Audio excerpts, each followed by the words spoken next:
The sun blazed, drenching the streets in heat that only added to her exhaustion. Rebecca James, a young black woman 5 months pregnant, stood at the entrance of the medical clinic, clutching her documents in trembling hands. This was her last hope, but as soon as she stepped through the door, a nurse raised her hand to stop her. "We're full," the nurse said curtly, her eyes coldly scanning Rebecca from head to toe. Moments later, a white woman walked in without question. Rebecca felt her chest tighten, not with fear, but with the bitter familiarity of the moment. She wasn't being turned away because the clinic was full. She was being turned away because of the color of her skin. The early morning painted the walls of Rebecca James's modest home with soft golden hues. Her day began, as always, with caring for herself and her unborn baby. Gently running her hand over her growing belly, she whispered, "This is all for you, little one. Pick one mouse and choose." Today's visit to the clinic was especially important. For the past few weeks, Rebecca had been feeling tired and experiencing mild pain. She knew this checkup was essential to ensure that everything was fine with her baby. A thought lingered in her mind. Everything will be okay. Dressed in her best outfit, neat and modest, she carefully checked her documents and set off in her aging car, which threatened to break down at any moment. An hour later, she finally arrived at the modern clinic, its bright facade and cozy interior offering a glimmer of hope. Walking inside, Rebecca immediately noticed the glances from the reception staff. Those fleeting looks, almost imperceptible, were all too familiar. They pierced her like daggers. She approached the reception desk, took a deep breath, and said politely, "Good morning. I have an appointment. My name is Rebecca James." The receptionist, a woman in her 50s with a cold expression, grabbed her mouse and looked at the computer screen. She didn't even bother to glance at Rebecca. "I don't see your appointment," she said curtly. "That's impossible."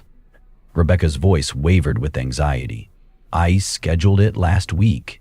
Could you please check again?" The receptionist looked at her over her glasses, her eyes filled with disdain. "Listen," she said with a sneer. "We don't take people like you." Those words hit Rebecca like a hammer. Her breath caught, and her fingers, clutching her documents, began to tremble. "What do you mean?" she asked, though the answer was painfully clear. The receptionist, unbothered, continued with the same cold smile. "I think you understand. We don't have the time or space for people like you." At that moment, a white woman walked into the clinic, confidently announced her name, and was immediately admitted. Rebecca stood there, clutching her documents, fully grasping the depth of the humiliation she had just experienced. Leaving the clinic, she felt tears welling up in her eyes, but along with the pain, a spark of anger ignited in her heart. "This isn't the end," she whispered. "You won't deny me and my baby the care we deserve." Rebecca walked along the narrow path away from the clinic, clutching her documents so tightly that her fingertips turned white. Every moment of humiliation replayed in her mind like an echo. She could feel the anger rising in her chest, overwhelming her with every step. But with every wave of pain came a grim realization. This wasn't the first time, and it likely wouldn't be the last. Her legs carried her without thought until she stopped by an old wooden bench in a small park across from the clinic.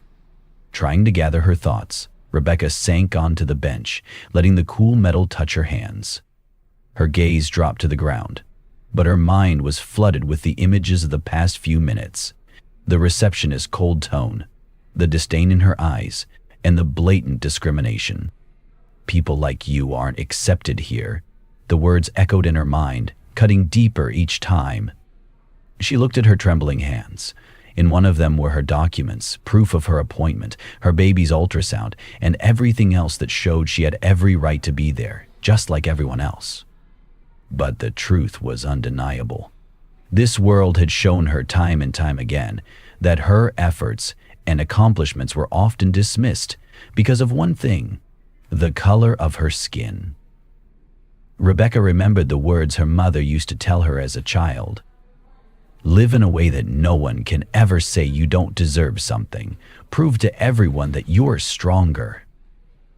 Those words had always lifted her up, but today, it felt like she was fighting a battle she was too tired to face. The journey home. Pulling herself together, Rebecca stood and made her way to her car. Her old vehicle sat in the parking lot, baking under the scorching sun. She slid into the driver's seat, turned the key in the ignition, and by some small miracle, the engine roared to life on the first try. She pulled out onto the road, heading home.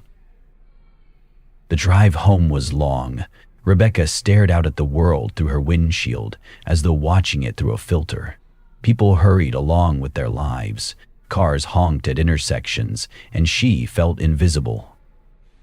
At a red light, she noticed a young couple in an expensive car. They laughed and chatted effortlessly, their happiness seeming so distant, so unreachable. In moments like these, Rebecca couldn't help but wonder, why was everything so much harder for her? When she finally reached home, the familiar creak of the gate greeted her. She opened the door and was met with the quiet stillness of her empty house. Placing her bag on the table, Rebecca allowed herself a moment to rest, but her gaze quickly fell on a photograph on the shelf.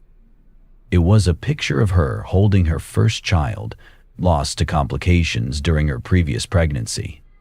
Tears welled in her eyes, but she held them back. She couldn't afford to give up now. The first spark of action. Rebecca knew she had to do something. She opened her laptop, her fingers trembling as she powered it on, and began searching for ways to file a complaint against the clinic. She found an online form for submitting grievances to the health department, but also came across a story of another woman who had faced a similar experience. That woman had shared her story on social media, sparking public outrage. Maybe I should do the same, Rebecca thought. She opened a Facebook page and began to type unsert. Today, I faced something I feared most. I was denied medical care because of who I am. I had an appointment. I arrived on time, but instead of receiving help, I was told that people like me aren't accepted here. This should not happen to me or to anyone else. She read the post several times, feeling a growing sense of determination. After hitting post, Rebecca, for the first time in a long while, felt like she was taking a step in the right direction. An unexpected response. Within hours, her phone began to buzz. Comments and likes poured in, one after another. People shared her story, left messages of support, and some even recounted their own similar experiences. Among the messages, one stood out. It was from a woman who introduced herself as a lawyer. Your case could go to court. Let's discuss the details. This cannot go unpunished. Rebecca felt a surge of energy. She was no longer alone. Her fight had only just begun. Sunlight streamed into Rebecca's room, reflecting off the worn glass of her windows.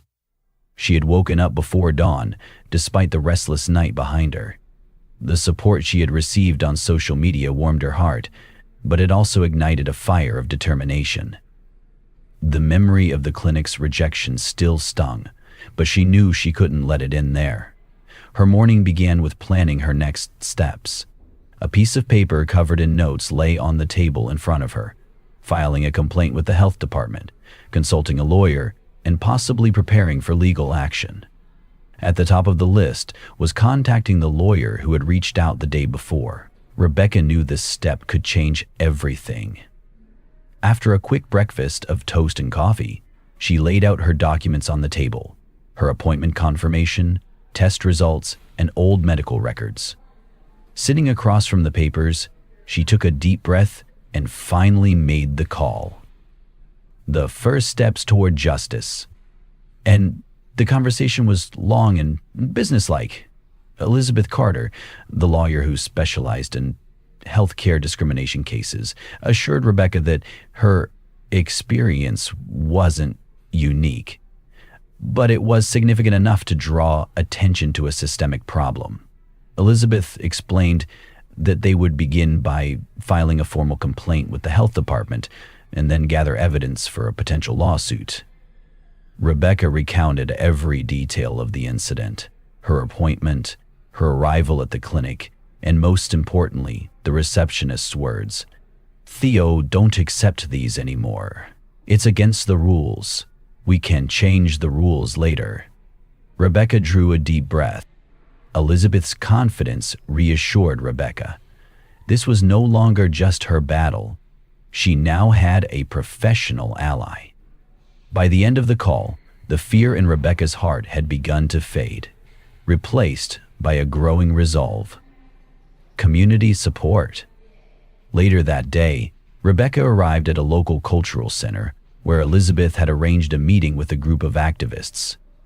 The small room, with walls covered in posters reading "Justice for All" and "End Discrimination," felt warm and welcoming. The people gathered there understood Rebecca's struggles. Some shared their own stories, while others came to offer their support. The atmosphere was sincere and inspiring. The activists explained that Rebecca's case was more than just an individual story. It was a powerful example that could shine a light on broader issues. They proposed a plan. Her story needed to go beyond social media and reach a wider audience. A press conference would be the first step to bring public attention to the systemic discrimination in healthcare. Preparing for the spotlight. Over the following days, Rebecca's home became an impromptu headquarters. Her kitchen table was covered in notes, printouts of articles, and legal documents. Her laptop was constantly running, displaying pages about patient rights and anti-discrimination laws. The activists helped Rebecca prepare for her first public speech. They taught her how to speak confidently, manage her nerves, and present her story clearly and powerfully. In the evenings, after the activists left, Rebecca stood in front of her mirror, practicing her speech.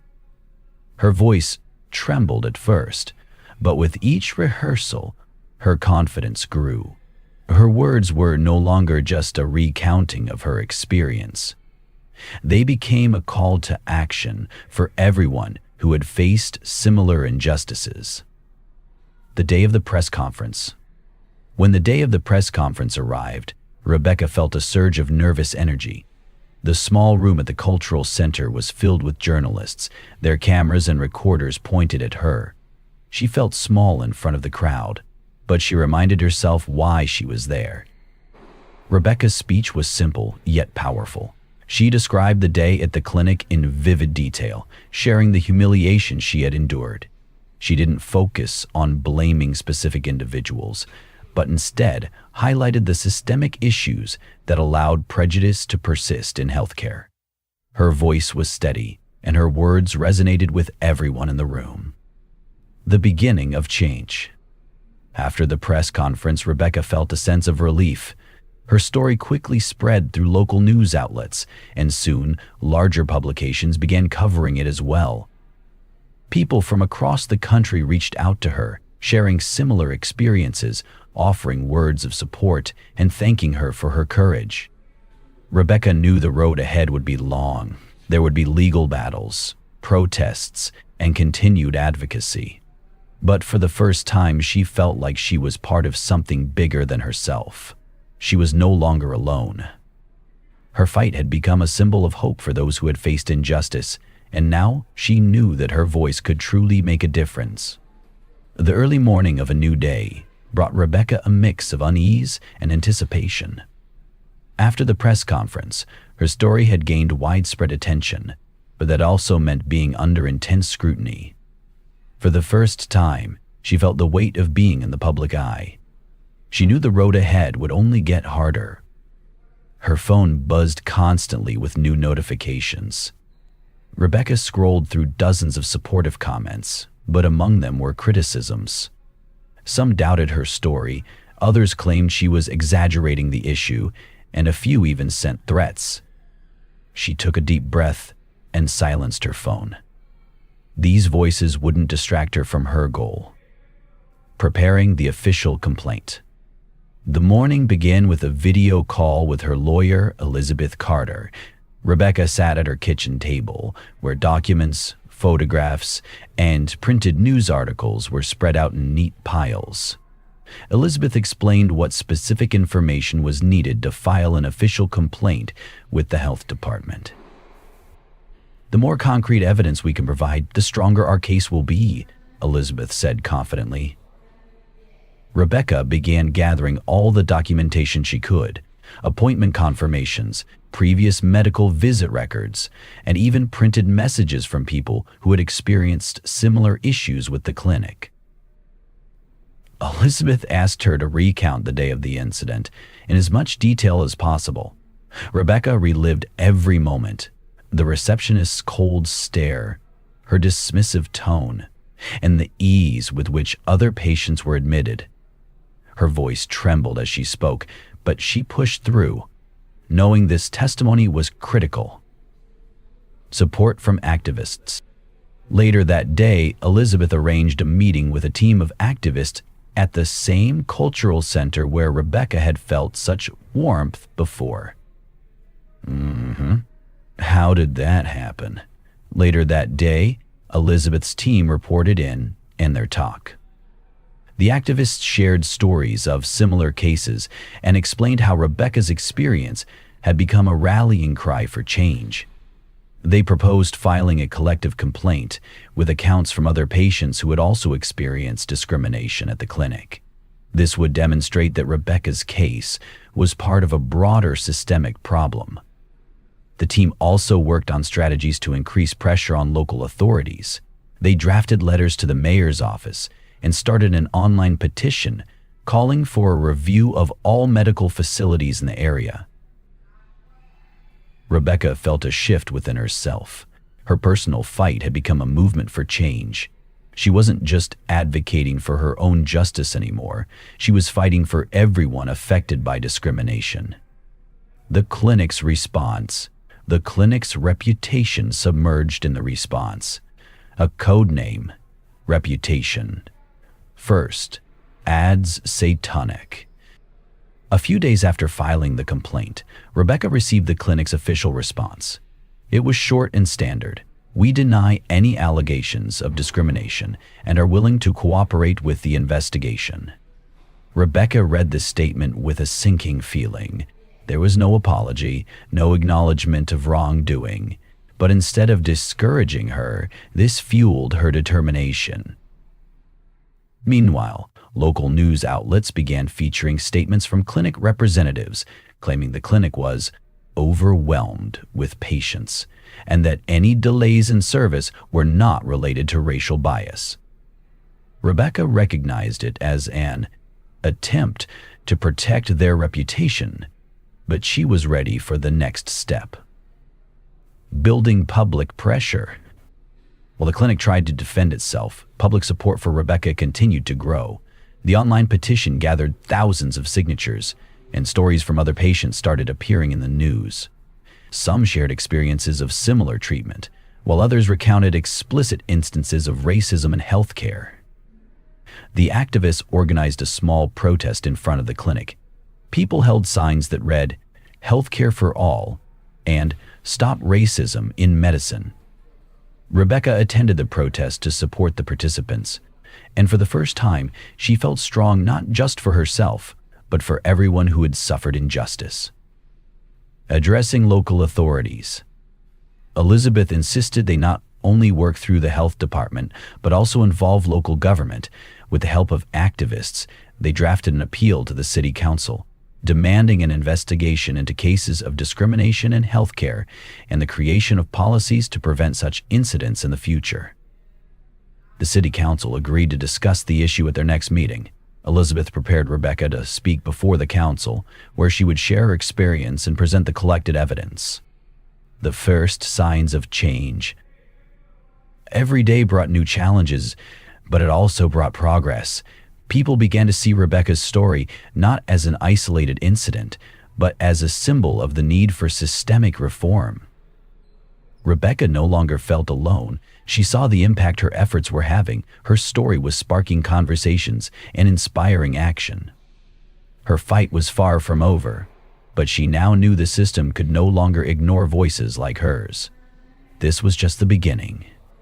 Several weeks had passed since Rebecca's story began circulating in the news. Her experience had sparked widespread public interest, putting both her and the clinic under the spotlight. Faced with pressure from the health department and intense media attention, the clinic finally invited Rebecca for a meeting with the chief physician to discuss what had happened. This was a pivotal moment. For the first time, Rebecca had the chance to address those responsible for the humiliation she had endured, face to face. Preparing for the meeting, Rebecca began her day earlier than usual, preparing meticulously for the meeting. She gathered all her documents into a neat folder, including her appointment confirmation, the formal complaint she had filed, and several news articles that had covered her story. On her kitchen table lay a notebook with key points she had written down. She didn't want to forget anything important. Standing in front of her mirror, Rebecca adjusted her outfit, formal yet understated, designed to convey confidence and determination. She no longer felt like the vulnerable woman who had been turned away. Today, she represented something much bigger. As she drove to the clinic, memories of that humiliating day resurfaced. She recalled watching other patients being admitted without issue, standing on the cold pavement as she realized she had been denied not just care, but basic dignity. This meeting was her chance to finally confront the people responsible. Returning to the clinic. The clinic looked the same as it had on that day, a bright facade and the muffled sounds of activity inside. But this time, her reception was different. At the front desk, a staff member greeted her with a polite, neutral expression. "Miss James, welcome. Please follow me," the receptionist said, gesturing toward the chief physician's office. The walk down the corridor felt interminable. Each step reminded her of the indifferent faces she had seen that day, faces that had done nothing to intervene. When she entered the office, she was greeted by Dr. Andrews, a gray-haired man with a tired expression and a neatly tailored suit. His demeanor was polite, but tinged with tension. On the desk in front of him lay her medical file and several printed news articles about her case. "Thank you for coming, Miss James," he began, gesturing for her to sit. Rebecca sat down, placing her folder on the desk. She noticed that Dr. Andrews avoided meeting her gaze, and there was a slight unease in his voice. Beginning the conversation, Dr. Andrews started with a formal apology. "We deeply regret what happened. This incident does not reflect the values of our clinic. It may have been a misunderstanding related to system overload." "Lean forward and get out of the way, if you please. And remember, there are 50 million babies in the world, and our focus has to be severally." Rebecca interrupted him firmly. "Dr. Andrews, this was not a misunderstanding. This was a deliberate act. I was explicitly told that people like me are not accepted here." Her voice was steady, though she felt tension building inside her. Her words struck a chord, and Dr. Andrews visibly tensed, his hands clasping tightly on the desk. After a pause, he responded, "We want to investigate this further, and we've taken steps to address the issue internally. The staff member who was at the reception that day is here, and we'd like you to speak with her directly." Meeting the nurse. A few minutes later, the same nurse who had refused to admit Rebecca entered the office. She looked noticeably uneasy. Her shoulders were hunched and her eyes were fixed on the floor. Rebecca felt her heart tighten. This was the person who had denied her care and caused her so much pain. The nurse began to speak. "I want to apologize for that day. We were under a lot of pressure, and I was instructed to limit patient admissions." Rebecca listened in silence, not interrupting. The nurse's tone was hesitant, and her words felt rehearsed. "You told me. People like you aren't accepted here." "That wasn't about pressure or overload. That was discrimination," Rebecca said, her voice firm. The nurse tried to respond, but her voice faltered. "I'm sorry if I misspoke." Rebecca felt a wave of anger but kept her composure. "Your words deprived me of medical care. That wasn't just a misspoken phrase. It was an attempt to strip me of my dignity." The nurse couldn't offer a reply. She lowered her head, and silence filled the room. The outcome of the meeting. Dr. Andrews, understanding the gravity of the situation, assured Rebecca that the clinic would implement changes. He explained that all staff would undergo training on equality and anti-discrimination policies. Additionally, he promised to support her broader efforts to address healthcare inequality. Rebecca listened carefully, but wasn't quick to accept his apology. "I want this to be the beginning of change, not just an attempt to cover up the situation. No one should ever have to experience what I went through," she replied. Her words were a call to action, and Dr. Andrews nodded in agreement, pledging to follow through with tangible measures. Leaving the clinic. As the meeting concluded, Rebecca stepped out of the clinic, feeling a sense of relief, though not complete satisfaction. Her fight was far from over. She knew this was only the first step. Now, she was not only defending her own rights, but also becoming a voice for those who had been too afraid to speak up. Her story continued to inspire others, and she was ready for the next chapter in her fight for equality. Rebecca James's story is not just about the injustice she faced. It is a testament to the strength of the human spirit and the power of determination to create change. Her journey from humiliation at the clinic's doors to a direct conversation with its leadership symbolizes not only a personal victory, but also the start of a broader fight for equality. This story highlights the importance of courage and perseverance, especially when confronting a system rooted in discrimination. Rebecca refused to let fear or prejudice defeat her.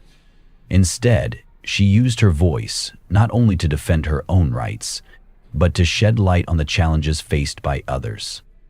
Her actions offered hope to those who remain silent out of fear and reminded society that change begins with one person who refuses to accept injustice. This story teaches us that the fight for equality and dignity takes time, but it can lead to systemic change when approached with determination and support. Rebecca's efforts achieved more than apologies or promises to reform the clinic's policies. She became a voice for those who felt invisible and an inspiration to anyone seeking justice.